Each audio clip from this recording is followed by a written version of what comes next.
أما بعد فأعوذ بالله من الشيطان الرجيم بسم الله الرحمن الرحيم ومن آياته أن خلق لكم من أنفسكم أزواجا لتسكنوا إليها وجعل بينكم مودة ورحمة إن في ذلك لآيات لقوم يتفكرون صدق الله العظيم وبلغنا رسوله النبي الكريم ونحن على ذلك لمن الشاهدين والشاكرين والحمد لله رب العالمين اللهم صل على سيدنا محمد وعلى آل سيدنا محمد وبارك وسلم.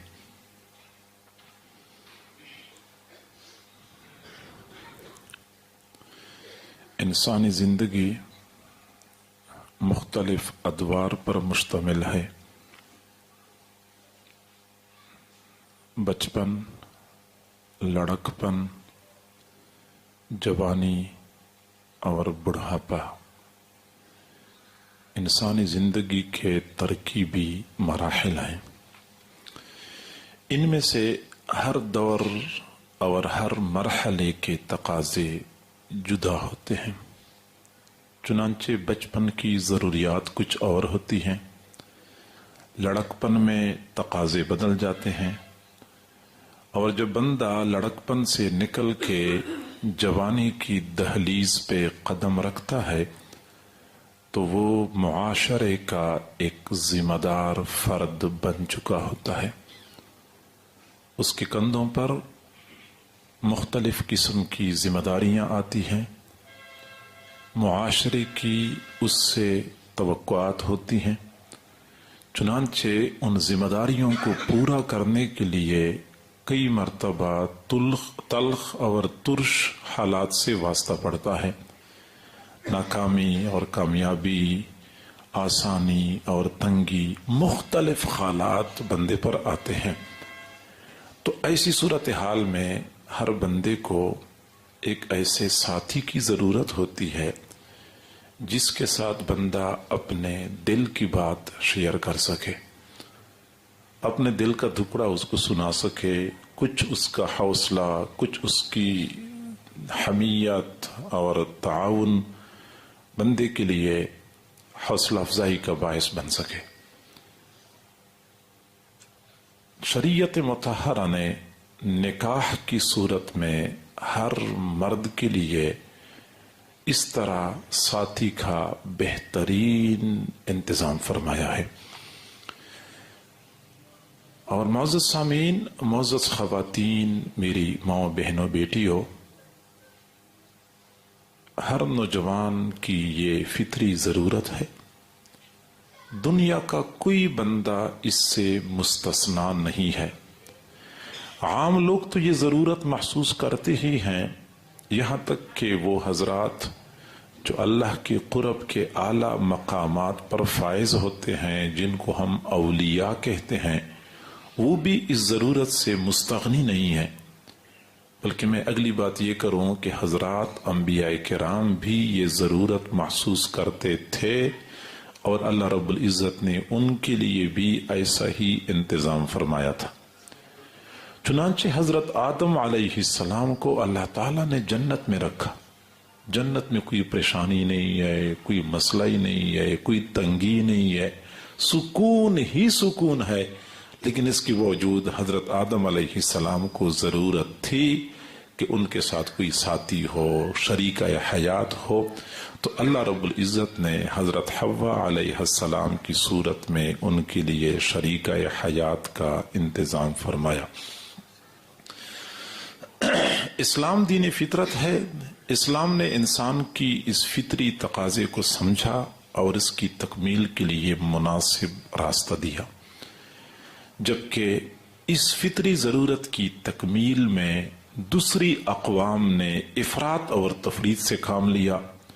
چنانچہ بعض قوموں نے تو اس فطری ضرورت کو زندگی کا مقصد ہی بنایا ہے. چنانچہ ان کا شب و روز کی تمام تر محنتیں اور کاوشیں صرف اسی مقصد کے لیے ہیں. اور ان قوموں میں ماں اور بہن اور بیوی اور بیٹی کا بھی کوئی فرق نہیں ہے. وہ یہ کہتے ہیں کہ بس جہاں بندے کو موقع ملے وہاں بندہ اپنی فطری ضرورت پوری کر لے.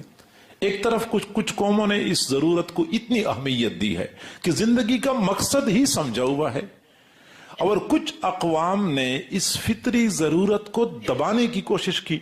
چنانچہ عیسائیوں کا آج بھی نقطہ نظر یہی ہے کہ جو بندہ اللہ سے واصل ہونا چاہتا ہے تو اس کے لیے شادی کرنا ممنوع ہے. جس نے شادی کر لی وہ کبھی اللہ سے واصل نہیں ہو سکتا. نتیجہ کیا نکلا کہ ان کے معاشرے میں، ان کے مذہب میں جو لوگ اللہ کو حاصل کرنا چاہتے ہیں، اللہ تک پہنچنا چاہتے ہیں، وہ شادی نہیں کرتے. چنانچہ اس میں گرجا گھروں میں راہب بن کی زندگی گزارتے ہیں مرد، اور خواتین نن بن کی زندگی گزارتی ہیں. خاتون جب شادی نہیں کرتی وہ کہتے میں نے اللہ کو پانا ہے، اس کو نن کہتے ہیں.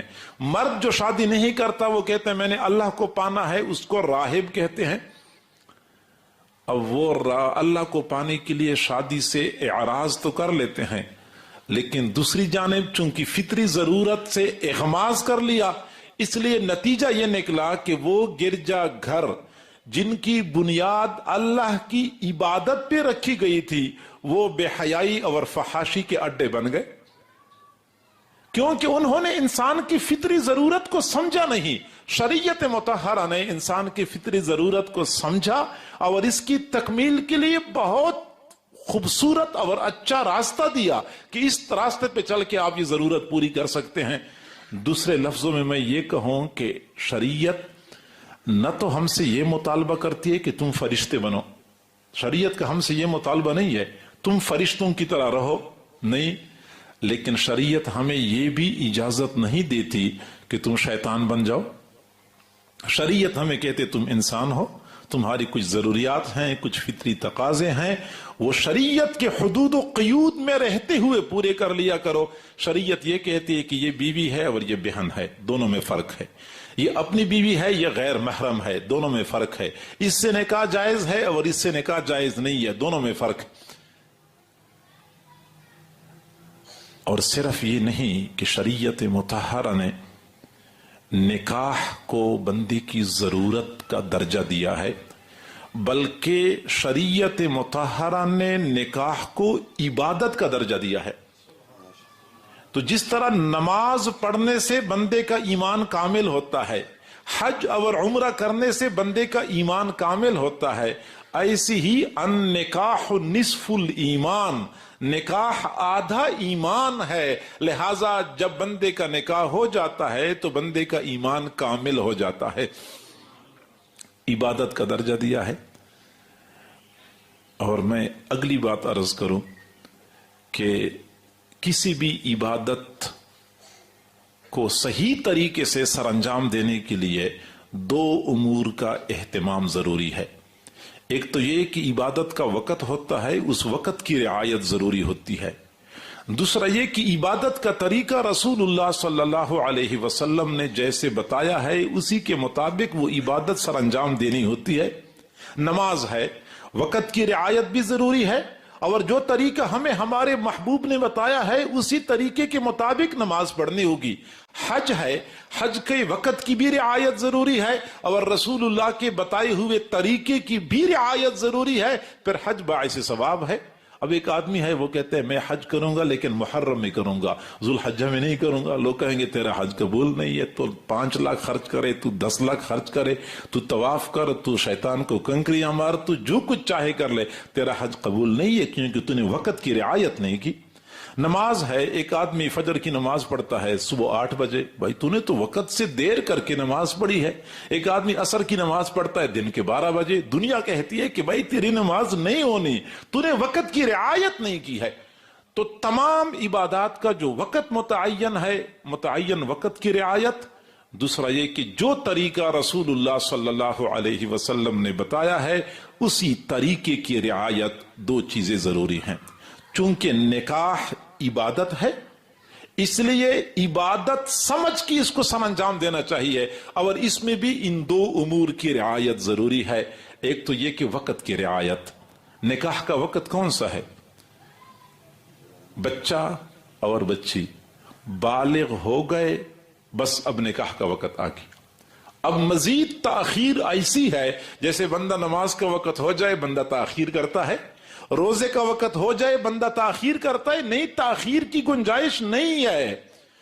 پہلے زمانے میں گنجائش نہیں تھی، دور نبوت میں بھی رسول اللہ نے گنجائش نہیں رکھی ہے، حالانکہ اس وقت تو خیر کا زمانہ تھا، حیا کا زمانہ تھا۔ اور آج بے حیائی، فحاشی اور عریانی جس طرح عروج پہ ہے، تو آج کے زمانے میں تو بالکل گنجائش نہیں ہے کہ بچہ یا بچی شادی کی عمر کو پہنچ جائے اور ان کے نکاح میں اور شادی میں تاخیر کی جائے۔ آپ صلی اللہ علیہ وسلم نے فرمایا، اذا خطب الیکم من ترضون دینہ وخلقہ فزوجوہ، تمہارے پاس کسی ایسے بندے کی جانب سے رشتے کا پیغام آ جائے جس کا دین تمہیں پسند ہے، جس کے اخلاق تمہیں پسند ہے، تو اپنی بہن، اپنی بیٹی کا رشتہ کرنے میں دیر نہ کرو، فوری رشتہ دے دیا کرو۔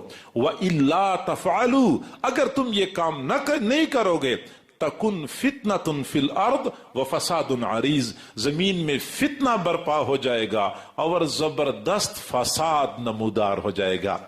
یہ میرے محبوب نے فرمایا۔ کب فرمایا؟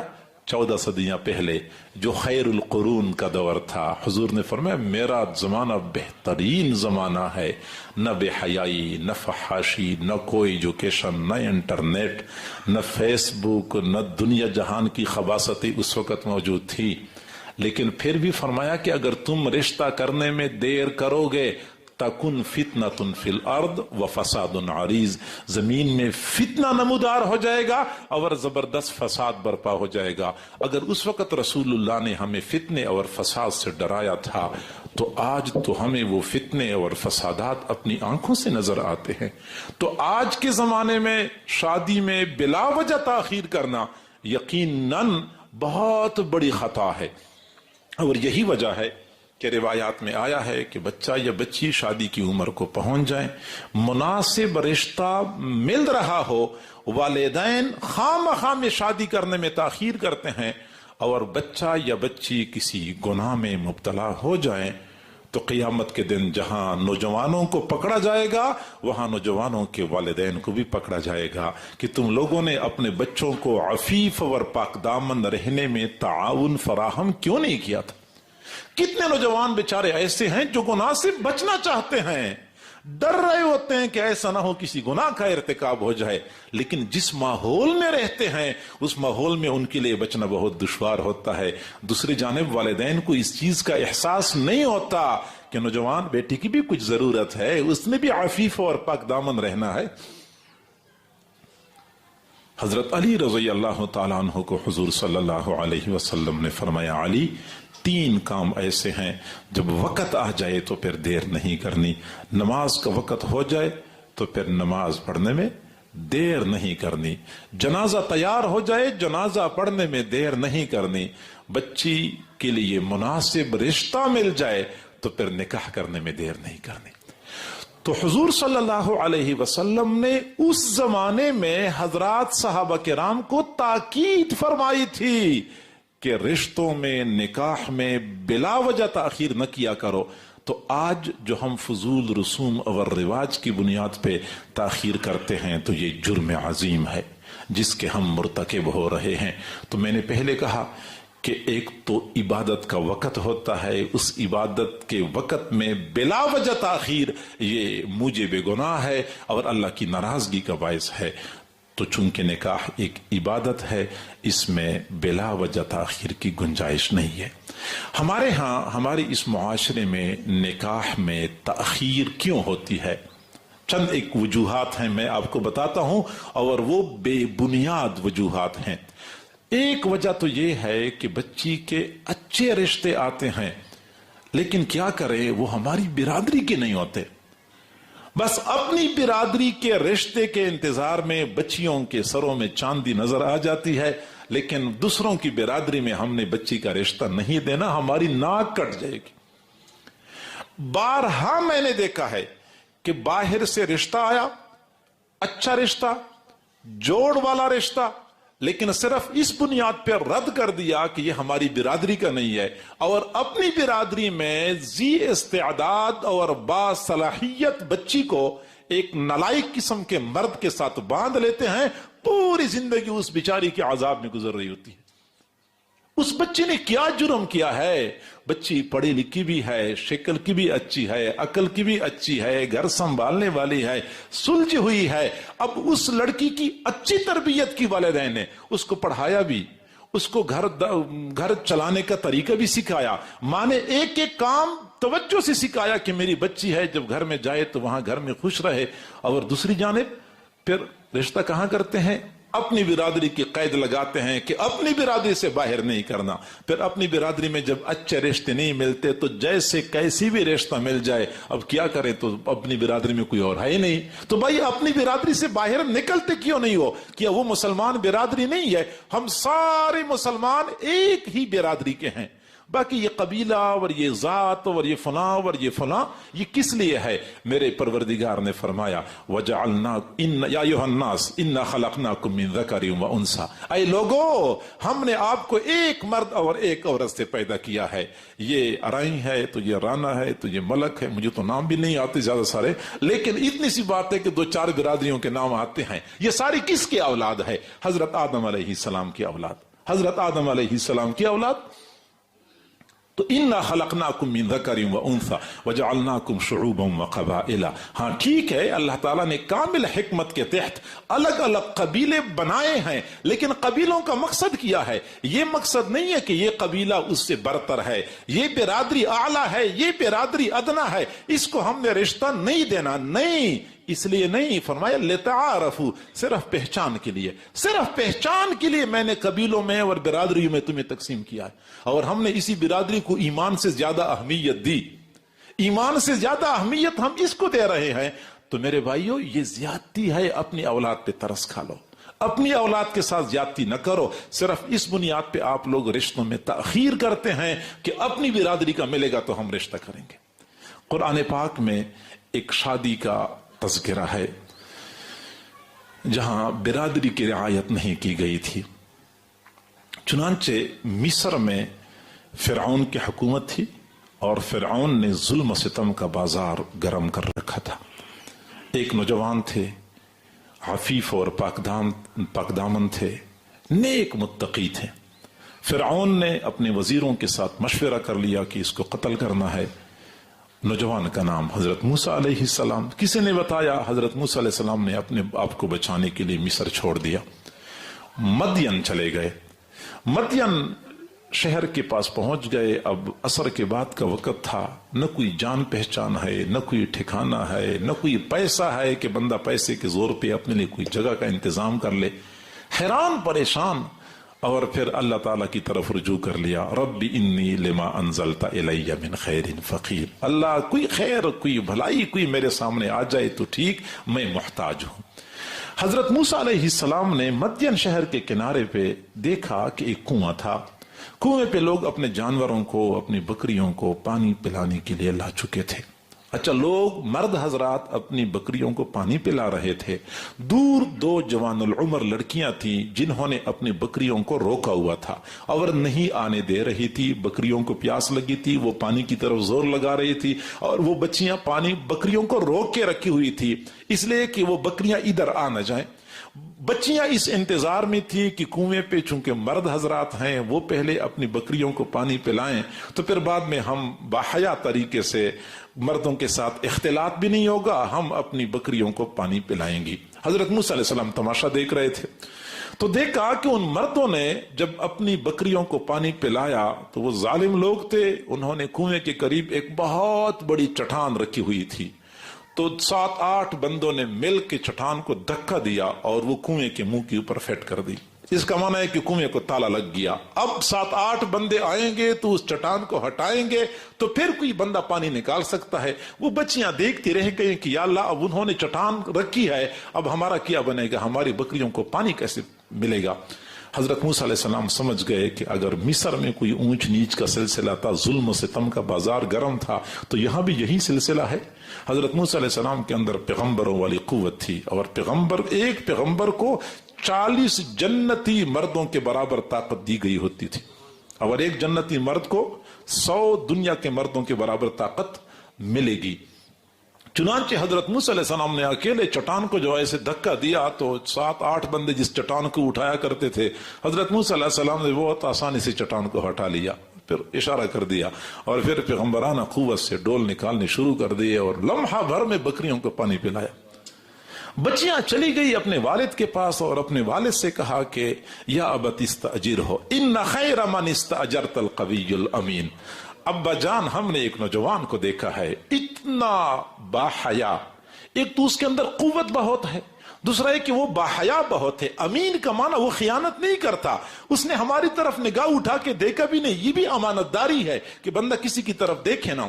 چنانچہ ابا جان، ایک مزدور میں، ایک ملازم میں 2 خوبیاں ہونی چاہیے، ایک تو یہ کہ وہ کام پر قادر ہو، اس کے اندر قوت ہو، دوسرا یہ کہ وہ دیانت دار ہو، وہ خیانت نہ کرتا ہو، اور اس نوجوان میں یہ دونوں خوبیاں پائی جاتی ہیں، لہٰذا اس نوجوان کو اپنے گھر میں ملازم رکھ لے۔ وہ بچیاں حضرت شعیب علیہ السلام کی تھی، چنانچہ حضرت شعیب علیہ السلام نے ایک بچی کو بلایا کہ اس کو بھیجا کہ آپ اس نوجوان کو لے آئیں۔ نوجوان وہاں پہ چلا گیا، حضرت شعیب علیہ السلام نے پہلی نظر دیکھا کہ نوجوان ہے، نیک ہے، چہرے پر سعادت کے آثار ہیں، یہ نہیں پوچھا کہ آپ کی برادری کون سی ہے، اور آپ کی اپنی ذاتی زمین ہے یا نہیں ہے، اور آپ کاروبار کیا کرتے ہیں، نہیں، بس پہلی ملاقات میں فرمایا انی ارید ان انکحک احدی ابنتی ہاتین علی ان تأجرنی 8 حجج، میرا ارادہ یہ ہے کہ میں اپنی 2 بچیوں میں سے ایک بیٹی کا رشتہ آپ کو دے دوں۔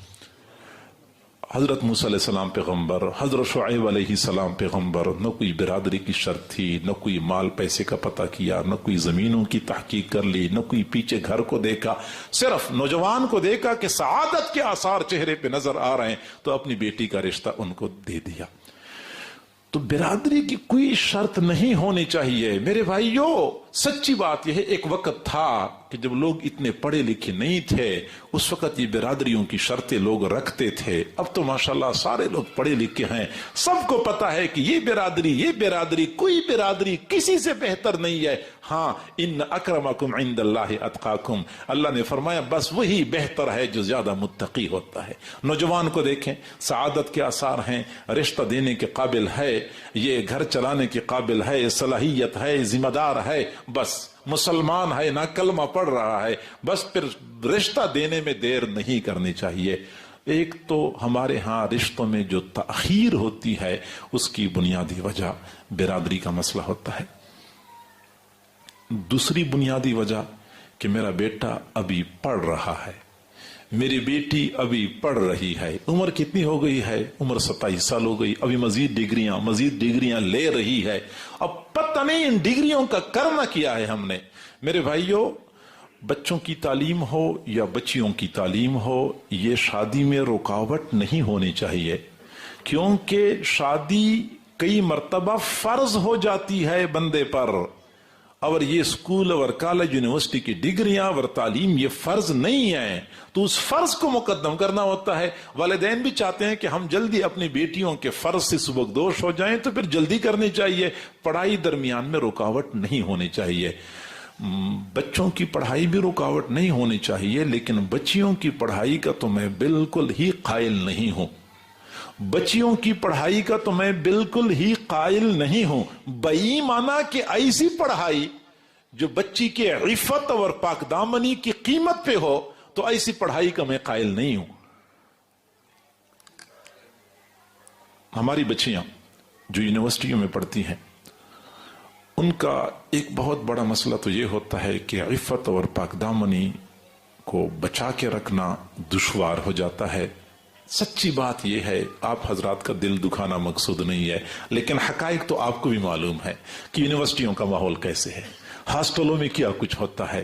ہم اپنی بچی کو، اپنے بیٹے کو بھیج دیتے ہیں لاہور، اس نے وہاں مہینہ گزارنا ہوتا ہے، ہمیں نہیں پتا ہوتا کہ میرا بیٹا یا میری بیٹی اس کی راتیں ہاسٹل میں گزرتی ہیں، ہوٹل میں گزرتی ہیں، کلب میں گزرتی ہیں، ہمیں کوئی پتا نہیں ہوتا۔ انٹرنیٹ نے جلدی پہ تیل کا کام دیا ہے، یونیورسٹیوں کے اندر جو لوگ رہتے ہیں، جو پڑھاتے ہیں، وہ ہمیں بتاتے ہیں کہ کیا ہو رہا ہے یونیورسٹیوں میں. آپ حیران ہو جائیں گے. لمز یونیورسٹی کا ایک پروفیسر ہے جو ہمارا جاننے والا ہے، کسی نے اس سے کہا کہ ہم نے سنا ہے کہ لمز یونیورسٹی میں 80% بچے اور بچیاں شراب پیتی ہیں. اس نے کہا یہ جھوٹ ہے، لوگ مبالغہ کرتے ہیں، 70% بچے اور بچیاں شراب پیتی ہیں. یونیورسٹی کے ماحول میں پروفیسر مانتا ہے کہ 70% بچے اور بچیاں شراب پیتی ہیں. تو جہاں شراب آ جاتی ہے، جہاں شراب کے جام لٹتے ہیں، تو وہاں شباب اور کباب سب کچھ لٹتا جاتا ہے، پھر کوئی چیز بچتی نہیں ہے. شراب جب لٹ جائے تو پھر شباب کے لٹنے میں دیر نہیں لگتی. اب 2 سال پہلے کی بات ہے، ہمارے ملک کی ایک ذمہ دار شخصیت نے کہا، میں بتاتا ہوں، وفاقی وزیر نے کہا، اس نے کہا کہ رات کی تاریکی میں نہیں بلکہ دن کے اجالے میں کہا، اور 2-4 بندوں کے درمیان نہیں بلکہ بھرے مجمع میں کہا، ریکارڈ پہ یہ بات موجود ہے. اس نے کہا کہ اسلام آباد کے تعلیمی اداروں میں 70% بچے اور بچیاں منشیات استعمال کرتی ہیں. اب ایسے اداروں میں ہم اپنی بچی کو بھیج دیتے ہیں، اپنے بیٹے کو بھیج دیتے ہیں، تو شادی میں تاخیر کرتے ہیں. ادھر ہم نے کھلا ماحول ان کو دیا ہوا ہے، بالکل آزاد چھوڑا ہوا ہے، انٹرنیٹ استعمال ہو رہا ہے، لوگوں سے رابطے ہو رہے ہیں، اور پھر بھی ہم مطمئن ہیں کہ میرا بیٹا بڑا نیک پاک دامن ہے، میری بیٹی بڑی پاک دامن ہے. اس کو میں جنون اور دیوانگی سے تعبیر کرتا ہوں. شاید میرا انداز سخت ہو گیا، لیکن حقائق یہی ہیں.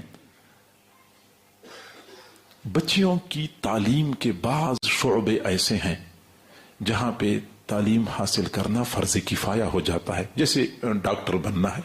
اب اگر بچی ڈاکٹر ہو تو اچھی بات ہے، کیونکہ مسلمان خواتین کا علاج معالجہ یہ باپردہ طریقے سے ہو جاتا ہے، تو اچھی بات ہے. تو بچی کا ڈاکٹر بننا فرض عین ہے. اسی طریقے سے میں کہوں گا کہ سرکاری دفاتر میں کئی مرتبہ خواتین کا جانا ضروری ہوتا ہے، تو وہاں پہ ایک آدھ خاتون کا ہونا بھی اچھا ہوتا ہے. مثلا پاسپورٹ آفس ہے، پاسپورٹ آفس میں اگر ہماری بیٹی، ہماری بہن، ہماری ماں جاتی ہے، غیر مرد کے سامنے بیٹھتی ہے کہ میری تصویر کھینچو، اگر ایسا ہو کہ اسی پاسپورٹ آفس میں کوئی باحیا لڑکی ایک بیٹی ہو، ملازمت کر رہی ہو، اور صرف خواتین اس کے پاس جائیں، ان کی تصویریں، اس کے سارے قوائف وہ خاتون ہی لے، تو اچھی بات ہے. شناختی کارڈ آفس میں یہی مسئلہ ہوتا ہے، تو اس میں ہم کوئی مخالفت نہیں کر رہے. لیکن میں یہ کہوں گا کہ اب بچی کو انجینئر بنانا، اور جو مرد انجینئر ہیں وہ سارے بے روزگار پھر رہے ہیں، اب بچی کو انجینئر بنا دیا، اس میں کیا کرنا ہے؟ لوگ کہتے ہیں کہ خواتین کو انگریزی تعلیم دو تاکہ قوم ترقی کر لے. وہ مردوں نے اتنا کچھ پڑھ لیا، قوم نے کتنی ترقی کر لی کہ اب خواتین کو ترقی کا موقع ہم دے رہے ہیں. تو ایک تو مسئلہ یہ بن جاتا ہے کہ یونیورسٹیوں کے ماحول میں خواتین کے لیے، بچیوں کے لیے اپنی عزت کی حفاظت مشکل ہو جاتی ہے.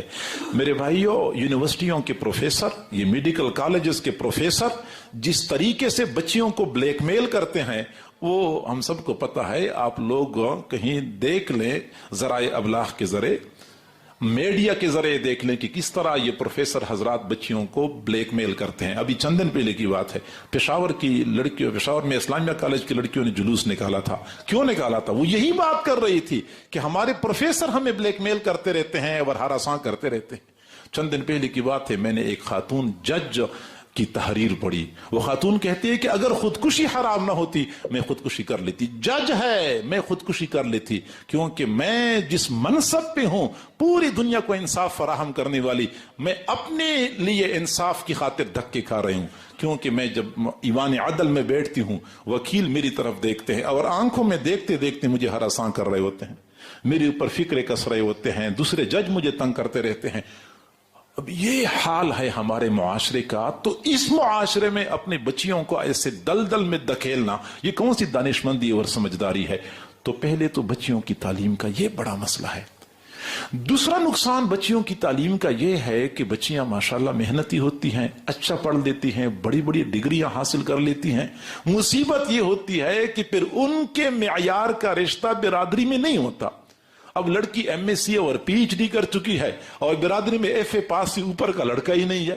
اب لڑکیاں بیٹی ہیں، کوئی مناسب رشتہ ملے تو میں شادی کروں، مناسب رشتہ کوئی ہے ہی نہیں. اب کیسی پی ایچ ڈی لڑکی ایف اے اور ایف ایس سی کے لڑکے سے شادی کرے؟ تو پریشان ہوتی، عمر گزر جاتی ہے، بال سفید ہو جاتے ہیں، آخرکار والدین مجبور ہو جاتے ہیں تو پی ایچ ڈی لڑکی کا رشتہ ایف اے اور ایف ای سی کے لڑکے کے ساتھ کر دیتے، بیچاری کی زندگی ایسی گزرتی۔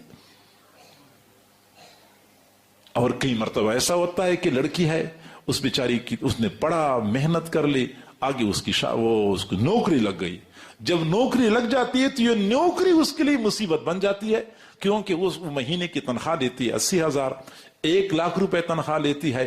اب بھائی بھی آرام سے گھر بیٹھ گئے کہ ہماری ہمشیرہ 80,000 1,00,000 کما لیتی ہے، گھر کا گزارا ہو رہا ہے، والد صاحب بھی آرام سے بیٹھ گئے۔ مجھے خود ایک لڑکی نے فون کیا، رو رہی تھی کہ اتنے اچھے اچھے رشتے میرے گھر میں میرے لیے آ رہے ہیں، لیکن اس لیے میرے والدین میرے بھائی نہیں مان رہے کیونکہ میں تنخواہ لیتی ہوں، میری تنخواہ 1,50,000 روپے ہے، اور میرے والدین اور بھائی کہتے ہیں کہ اگر اس کی شادی ہو گئی تو ہمارے گھر کا گزارا کیسے ہوگا، میرا مستقبل تباہ ہو رہا ہے، یہ لوگ میری تنخواہ پہ عیاشیاں کرتے ہیں اور میرے ساتھ یہ سلوک ہوتا ہے۔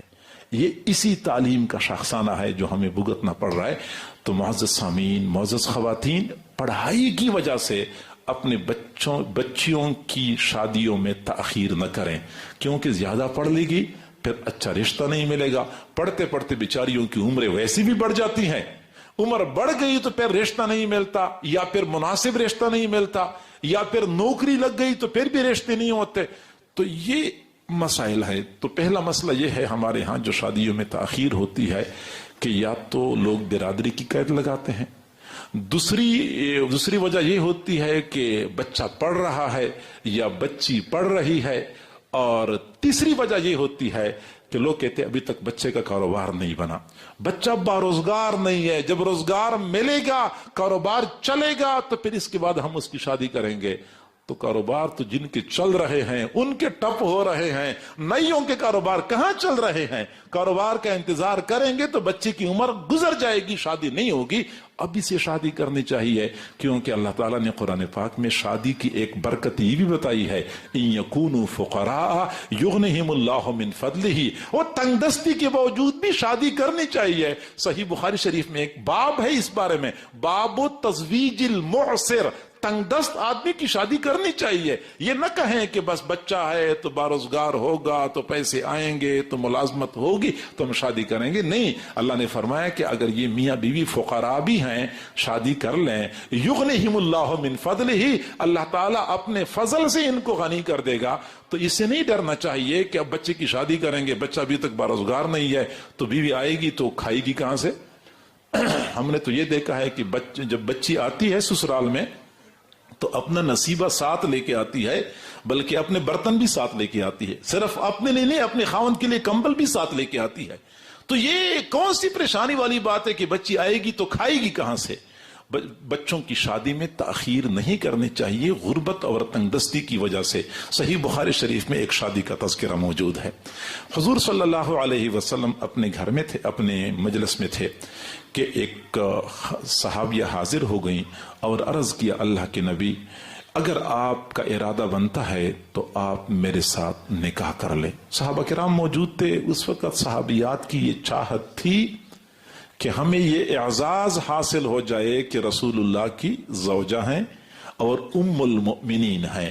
تو صحابیہ نے عرض کیا، اللہ کے نبی، انی احب لک نفسی، میں اپنا آپ کو ہبہ کرتی ہوں، اگر آپ چاہیں تو میرے ساتھ نکاح کر لیں۔ حضور صلی اللہ علیہ وسلم کا نکاح کرنے کا ارادہ نہیں تھا، آپ خاموش ہو گئے۔ تھوڑی دیر بعد ایک صحابی کھڑے ہو گئے، بخاری شریف کی روایت، ایک صحابی کھڑے ہو گئے، عرض کیا کہ زوجنیہا یا رسول اللہ ان لم تکن لک بہا حاجۃ، اللہ کے نبی اگر آپ کو ضرورت نہیں ہے تو اس کا نکاح میرے ساتھ کرا دو۔ حضور صلی اللہ علیہ وسلم نے صحابی کی طرف دیکھا، فرمایا ٹھیک ہے آپ جائیں اور گھر سے کچھ لے آئیں کہ مہر کے طور پہ دے دیں، مہر کے طور پہ دے دیں۔ وہ آدمی گھر چلا گیا، واپس آ گیا، کہنے لگا اللہ کے نبی گھر میں کچھ بھی نہیں ہے۔ آپ نے فرمایا کم از کم لوہے کی ایک انگوٹھی تو لے آؤ، کچھ تو دینا پڑے گا۔ وہ پھر چلا گیا، پھر واپس آیا، کہتا اللہ کے نبی گھر میں لوہے کی انگوٹھی بھی نہیں ہے، کوئی پیالہ نہیں ہے، کوئی گلاس نہیں ہے، اور شادی کے چکر میں ہے۔ آپ صلی اللہ علیہ وسلم نے فرمایا کہ کچھ تو دینا پڑے گا۔ وہ کہنے لگے اللہ کے نبی بس میرے پاس یہ ایک چادر ہے۔ صحیح بخاری شریف کی حدیث ہے، فرمایا کہ اوپر اوڑھنے کے لیے کوئی چادر بھی نہیں تھی، کوئی قمیض بھی نہیں تھی، صرف نیچے ایک چادر باندھی ہوئی تھی اور انہوں نے بڑی فراخ دلانہ پیشکش کی کہ میرے پاس یہ ایک چادر ہے، اس میں سے آدھا حصہ میں اس کو دے دوں گا۔ اب حضور نے فرمایا کہ آدھی چادر کا کیا بنے گا، چادر آدھی ہو جائے گی، نہ آپ کا ستر چھپے گا نہ اس کا ستر چھپے گا، چادر سے تو بات نہیں بنتی۔ کہتے ہیں کہ صحابی بیچارے پریشان ہو گئے کہ اب میرے گھر میں لوہے کی انگوٹھی بھی نہیں ہے کہ میں شادی کر لوں۔ تھوڑی دیر بعد حضور صلی اللہ علیہ وسلم نے پوچھا ماذا معک من القرآن، اچھا قرآن کتنا یاد ہے، قرآن کتنا یاد ہے؟ پھر تو کہنے لگے معی سورۃ کذا و سورۃ کذا و سورۃ کذا، مجھے فلاں سورت بھی یاد ہے، فلاں بھی یاد ہے، فلاں بھی یاد ہے، ایسی انگلیوں سے گن گن کے سورتیں بتانے شروع کر دی۔ حضور نے فرمایا کہ اذهب فقد ملکتکھا بما معک من القرآن، لے جاؤ لے جاؤ، اس قرآن کی وجہ سے میں نے اس کا نکاح آپ کے ساتھ کر دیا۔ چادر اوپر اوڑھنے کے لیے چادر نہیں تھی، قمیض نہیں تھی، صرف نیچے باندھنے والی چادر تھی، گھر میں لوہے کی انگوٹھی بھی نہیں تھی۔ اور رسول اللہ نے فرمایا کہ آپ کو قرآن کی آیت سورت یاد ہے نا، جاؤ اس قرآن کی وجہ سے میں نے آپ کے ساتھ ان کا نکاح کر دی۔ یہ شادیاں ہوتی ہیں۔ حضور صلی اللہ علیہ وسلم نے یہ تعلیم دی ہے کہ مال پیسے کی ضرورت نہیں ہے۔ تابعین میں ایک تابعی ہیں حضرت سعید بن مسیب رحمہ اللہ تعالی۔ آپ حضرات آرام سے بیٹھے، میں نے دوسری شادی کی بات بھی کرنی ہے، پھر آپ انشاءاللہ رغبت سے سنیں گے، ٹھیک ہے نا جی؟ ہاں، میں آپ کو اس لیے کہہ رہا ہوں، لالچ دے رہا ہوں تاکہ آپ اٹھے نا۔ اسلام آباد میں ایک دفتر میں ایک سیکرٹریٹ میں ایک افسر کے پاس ہم بیٹھے ہوئے تھے، دوست ہے، تو انہوں نے ویسے موضوع چھیڑا کہ یہ دوسری شادی کے بارے میں آپ کیا کہتے ہیں؟ تو میں دوسری شادی کے بارے میں اعتدال والی رائے پیش کر رہا تھا۔ اعتدال والی بات میں کرتا ہوں، یک طرفہ بات نہیں کرتا۔ تو میں وہ بات کر رہا تھا کہ ایک اور افسر اس دفتر میں آیا ہوا تھا، وہ دوسرے افسر سے کوئی بات کرنی تھی، تو اس نے میری بات سنی، کہتے یار جلدی تو مجھے بہت ہے لیکن بات بڑی دلچسپ ہے، میں بھی سن کے بیٹھ کے سن لیتا ہوں۔ تو آپ حضرات بیٹھے رہیں، میں نے وہ بات بھی کرنی ہے تسلی سے۔ اچھا، میں یہ بات کر رہا تھا کہ تابعین میں ایک بہت بڑے تابعی گزرے ہیں، سعید بن مسیب رحمہ اللہ تعالی، سید التابعین کہلائے جاتے ہیں۔ ان کے مجلس میں ایک شاگرد آتے تھے پڑھنے کے لیے، وہ شاگرد 3-4 دن غیر حاضر رہے۔ جب وہ آئے تو استاد نے پوچھا کہ بیٹا آپ کہاں تھے، غیر حاضر تھے؟ شاگرد نے کہا استاد جی میری اہلیہ کا انتقال ہوا تھا اور میں تعزیت میں کفن دفن میں مصروف تھا، اس لیے میں سبق میں حاضر نہ ہو سکا۔ تو استاد نے پوچھا اچھا آپ کی اہلیہ کا انتقال ہوا ہے تو کیا آپ کو کوئی اور رشتہ مل جائے تو پھر آپ شادی کرنے کے لیے تیار ہیں؟ تو نوجوان نے کہا کہ استاد جی مجھے کون رشتہ دے گا، حالت میری یہ ہے کہ نہ میرا کوئی ذاتی مکان ہے نہ کاروبار ہے، مسافر بندہ ہوں، پتہ نہیں کس ملک سے یہاں پہ آیا ہوا ہوں۔ اب یہاں میں ایک مسجد میں امامت کرتا تھا، میرے پاس جو پہلی بیوی تھی وہ جنتی مزاج کی خاتون تھی، اسی مسجد کے حجرے میں میرے ساتھ زندگی گزار دی، کھانے کے لیے کچھ مل جاتا تھا کھا لیتی تھی، نہیں ملتا تھا صبر کرتی تھی، اب ان حالات میں کون مجھے رشتہ دے گا؟ تو سعید بن مسیب رحمہ اللہ نے فرمایا کہ اگر آپ کو سعید بن مسیب کی بیٹی کا رشتہ مل جائے تو آپ قبول کر لیں گے؟ شاگرد نے کہا استاد جی اگر مجھے مل جائے تو میرے لیے اس سے بڑا اعزاز کیا ہو سکتا ہے۔ اب میں آپ کو بتاؤں کہ سعید بن مسیب کی یہ بیٹی اتنی سعادت مند تھی، اتنی ذی استعداد تھی کہ وقت کے حکمران ولید بن عبد الملک نے اپنے بیٹے کے لیے رشتہ مانگا تھا، اور سعید بن مسیب نے فرمایا تھا کہ میری بیٹی اتنی فضول نہیں ہے کہ میں تیرے بیٹے کو دے دوں۔ وقت کے حکمران نے بیٹے کے لیے رشتہ مانگا تھا، انہوں نے انکار کر دیا تھا، اور ایک ایسے شاگرد کے ساتھ اسی وقت شاگردوں کو بلایا، نکاح پڑھا لیا اور معاملہ ختم کر دیا۔ وہ شاگرد چلا گیا مسجد میں امامت کے لیے، تو وہ کہتا ہے، خود کہتا ہے کہ عشاء کے بعد کا وقت تھا، میں مطالعے میں مصروف تھا کہ دروازہ کسی نے کھٹکھٹایا۔ میں نے پوچھا کون ہو؟ باہر سے آواز آئی سعید ہوں۔ اب میرے جتنے دوست تھے سعید نام کے، میں نے سب کے بارے میں غور کیا، میں نے کہا یہ آواز تو کسی سعید کی نہیں ہے۔ اچانک مجھے خیال آیا کہ یہ تو میرے استاد سعید بن مسیب دروازے پہ کھڑے ہیں۔ میں نے دروازہ کھول دیا، استاد کھڑے تھے، استاد کے پیچھے ان کی جوان العمر بیٹی کھڑی تھی۔ استاد نے مجھے فرمایا کہ بیٹا میں نے ابھی سوچا کہ آپ کا اور اس کا جب نکاح ہو چکا ہے تو یہ آپ لوگ الگ الگ وقت کیوں گزاریں، تو میں آپ کی امانت آپ کو سپرد کرنے کے لیے آیا ہوں پھر اپنی بیٹی کو فرمایا کہ بیٹا جائیں اور اپنا گھر سنبھال لیں. اب یہ وہی بچی ہے جس کا رشتہ وقت کے حکمران نے اپنے بیٹی کے لیے مانگا تھا, ایک حجرے میں بھیجا جہاں پہ سہولیات نام کی کوئی چیز نہیں ہے. رات تو جیسی گزرنی تھی گزری, تو صبح کے وقت جب وہ شاگرد کمرے سے باہر نکل رہا تھا تو بیوی نے پوچھا کہاں جانے کا ارادہ ہے؟ تو خاوند نے جواب دیا کہ میں سعید بن مسیب کے علمی مجلس میں جاتا ہوں, میں ان سے علم حاصل کر رہا ہوں. تو بیوی نے کہا کہ تعال اعلمک علم سعید بن المسیب, آجا سعید بن مسیب کے علوم میں آپ کو پڑھاؤں گی. پھر خاوند کو سعید بن مسیب کے پاس جانے کی ضرورت نہیں پڑی, سعید بن مسیب کے تمام علوم ان کی بیٹی کے پاس تھے اور بیٹے نے اپنے خاوند کو پڑھائے. تو شادی میں تاخیر کی پہلی وجہ برادری کا مسئلہ ہے, دوسری وجہ تعلیم کا مسئلہ ہے, تیسری وجہ روزگار اور کاروبار اور مال پیسے کا مسئلہ ہے. میرے بھائی یہ بے بنیاد خدشات ہیں, ان کی وجہ سے اپنے بچوں اور بچیوں کی شادی میں تاخیر نہ کریں, کیونکہ نکاح ایک عبادت ہے اور عبادت میں جلدی کرنی ہوتی ہے, یہ اصول ہے. بچے اور بچی کی شادی جب جلدی ہو جاتی ہے اس کا ایک بڑا فائدہ یہ ہوتا ہے کہ ابھی والدین جوان ہوتے ہیں کہ بیٹے بڑے ہونا شروع ہو جاتے ہیں, تو بیٹوں کو قابو کرنا آسان ہوتا ہے. مزہ تو تب ہے نا کہ والد 40 سال کا بھرپور جوان ہے اور بیٹا 20 سال کا جوان ہے. اب جب بیٹا سرکشی کرتا ہے تو باپ اس کو آسانی سے کنٹرول کرتا ہے. اب جب باپ بن گیا 70 سال کا اور بیٹا ہے 20 سال کا, تو پھر 70 سالہ بوڑھا 20 سالہ جوان کیسے قابو کر سکتا ہے؟ تو یہی وجہ ہوتی ہے کہ پھر بچے بے قابو ہو جاتے ہیں. جتنی شادی جتنی جلدی میں جلدی ہوگی اتنا ہی اولاد کو قابو کرنا والدین کے لیے آسان ہوتا ہے. دوسری بات یہ ہوتی ہے کہ جب بچے پیدا ہوتے ہیں تو پیدا ہونا بھی والدین کے لیے اجر کا باعث, بچے آگے پڑھنا شروع کر دیتے ہیں تو بچوں کا پڑھنا بھی والدین کے لیے سعادت کا باعث. بچے حافظ بنتے ہیں, قاری بنتے ہیں, عالم بنتے ہیں, والدہ خدمت کرتی ہے تو والدہ کو ثواب ملتا ہے, باپ ان پر خرچ کرتا ہے تو باپ کو ثواب ملتا ہے. وہ نوجوان کہہ رہا تھا کہ مجھے شادی کی جلدی نہیں ہے, مجھے شادی کی جلدی نہیں ہے, لیکن میرے بچوں کی پڑھائی لیٹ ہو رہی ہے, تاکہ پڑھائی جلدی شروع ہو جائے. یعنی بچوں کی پڑھائی, قرآن کا حافظ بنے, قرآن کا قاری بنے, عالم بنے, یہ مستقل والدین کے لیے سعادت کا باعث ہے. تو میرے بھائیو, شادی میں تاخیر نہیں کرنی چاہیے, کیونکہ نکاح ایک عبادت ہے اور عبادت کا وقت مقرر ہوتا ہے, مقررہ وقت پہ وہ عبادت سر انجام دینی ہوتی ہے. دوسری بات جو ہے وہ یہ ہے کہ ہر عبادت کا طریقہ حضور صلی اللہ علیہ وسلم نے ہمیں بتایا ہے. حضور صلی اللہ علیہ وسلم نے جیسے ہمیں حج کا طریقہ بتایا ہے, نماز کا طریقہ بتایا ہے, ایسے ہی ہمیں شادی اور نکاح کا طریقہ بھی بتایا ہے. ہم اسی طریق کے مطابق نکاح کی سلسلے کو تکمیل تک پہنچائیں گے تو یہ عبادت ہے اور موجب اجر ہوگا. حضور صلی اللہ علیہ وسلم نے اقوال کے ذریعے سمجھایا کہ شادی کیسی ہونی چاہیے اور عملاً کر کے دکھایا کہ شادی کس طرح کرنی ہوتی ہے. اب آپ نے اپنے اقوال کے ذریعے بھی سمجھایا, عملاً کر کے بھی دکھایا. اس کے باوجود ہم رسول اللہ کے طریقے کو چھوڑتے ہیں تو یقیناً یہ عبادت, یہ موجب ثواب نہیں ہے, بلکہ اس کو ہم عبادت بھی نہیں کہہ سکتے.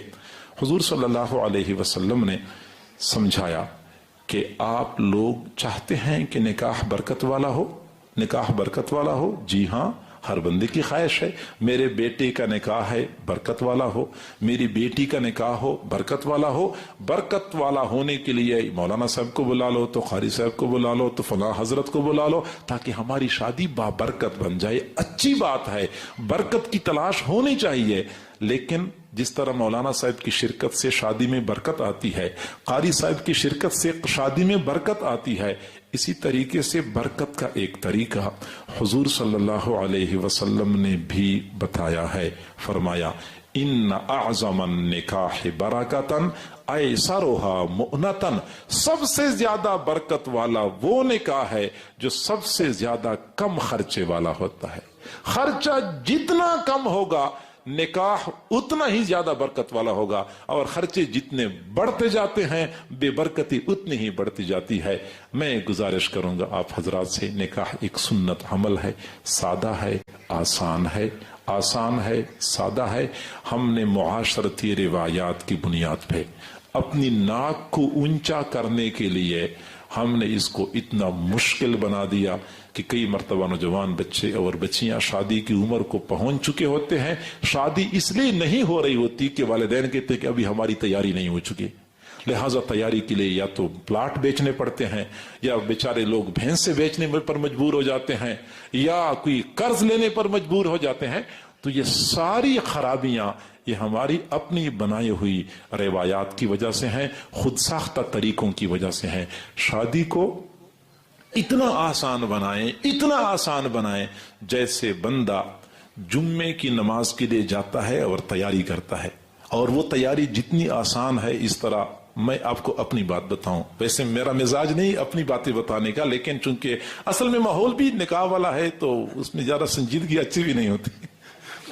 اچھا ہوا یہ کہ جب میری اپنی شادی ہونی تھی تو میں ہوں خیبر پختونخوا کا، اور جنگ میں الحمدللہ کوئی 22-23 سال ہو گئے ہیں، اپنے حضرت کے پاس ہوں۔ حضرت نے ہی مجھے فرمایا تھا شادی میں، ایک تو ہماری دیر میری شادی میں بھی ہوئی تھی، اس کی وجہ یہ بنی تھی کہ والدین کا اصرار تھا کہ شادی آپ کی ادھر ہونی ہے، حضرت جی کا اصرار تھا کہ نہیں آپ کی شادی میں نے اپنی مرضی سے کروانی ہے، اس لیے پھر یہ اصرار دونوں طرف سے تھا۔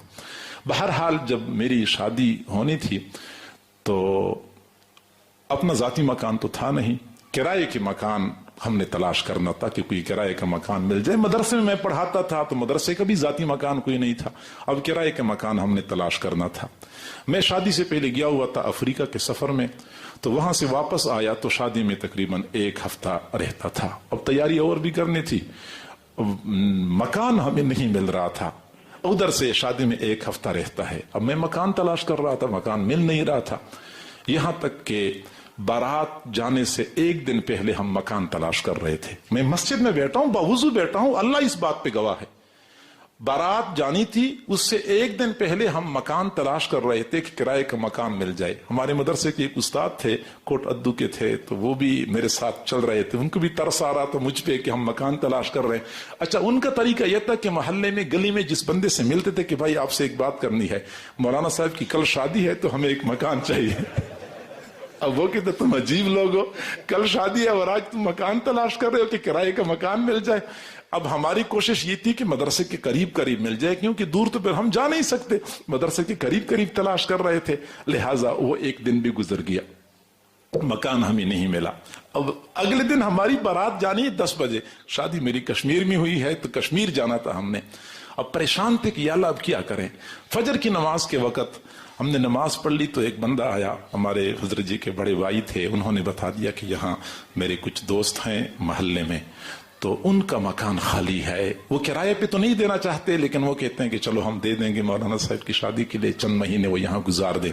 حضرت جی نے فرمایا کہ ٹھیک ہے ان کو بلا لو، ان لوگوں کو بلا لیا اور ان سے بات چیت کر لی کہ لگے ٹھیک ہے آپ مکان لے لیں، اس میں گزار دیں۔ اب گویا کہ 10 بجے ہماری بارات جانے والی تھی اور 7 بجے ہمارے مکان کا فیصلہ ہو گیا کہ کرائے کا مکان مل گیا۔ پھر میں نے اپنے ساتھیوں سے کہا کہ میں تو جا رہا ہوں بارات پہ، تو ذرا تم لوگ مکان کو صاف کر لو، سفیدی وغیرہ کر لو، کشمیر جانا تھا، 2 دن کے بعد ہم واپس آ گئے۔ میں صرف آپ کو یہ سمجھانا چاہتا ہوں کہ اب شادی آسان ہے، کوئی دشواری نہیں ہے۔ کوئی اور بندہ ہوتا، آپ کو پتہ ہے کہ معاشرے میں کیا ہوتا ہے، کتنے مہینے پہلے مکانات کی تیاری کرنی ہوتی ہے اور اس کی سیٹنگ کرنی ہوتی ہے۔ الحمدللہ ہمیں کوئی دشواری پیش نہیں آئی، اللہ تعالیٰ نے آسانی فرمائی۔ تو میں آپ سے یہ عرض کرتا ہوں کہ نکاح کو آسان بنائیں، شادی کو آسان بنائیں، نوجوانوں کو حفیف اور پاک دامن رہنے میں ان کے ساتھ مدد کریں، ان کو سہولت فراہم کریں کہ وہ عفت اور پاک دامنی کی زندگی گزارے۔ تو ایک تو نکاح میں آسانی پیدا کریں، حضور نے فرمایا کہ جتنا خرچہ کم ہوگا نکاح اتنا ہی بابرکت ہوگا۔ حضور صلی اللہ علیہ وسلم نے خود اپنی جو 9 ازواج سے آپ کا نکاح ہوا تھا، ان میں سے ایک زوجہ کے لیے بھی آپ نے ایسا نہیں کیا کہ مکان پہلے بنایا ہو شادی بعد میں کی ہو، ایک مرتبہ بھی آپ نے نکاح ایسا نہیں کیا کہ کمرہ پہلے بنایا ہو شادی بعد میں کی ہو، بلکہ شادیاں پہلے کی ہیں کمرے بعد میں بنائے ہیں۔ تمام ازواج کے ساتھ آپ کا ایسا معاملہ تھا۔ اور عمرہ کے لیے تشریف لے گئے تھے، عمرے کے سفر میں حضرت میمونہ کے ساتھ نکاح ہوا، اسی سفر کے دوران رخصتی بھی ہو گئی اور حضور نے سفر کے دوران ہی ساتھیوں کو ولیمہ کھلایا۔ غزوہ خیبر تشریف لے گئے،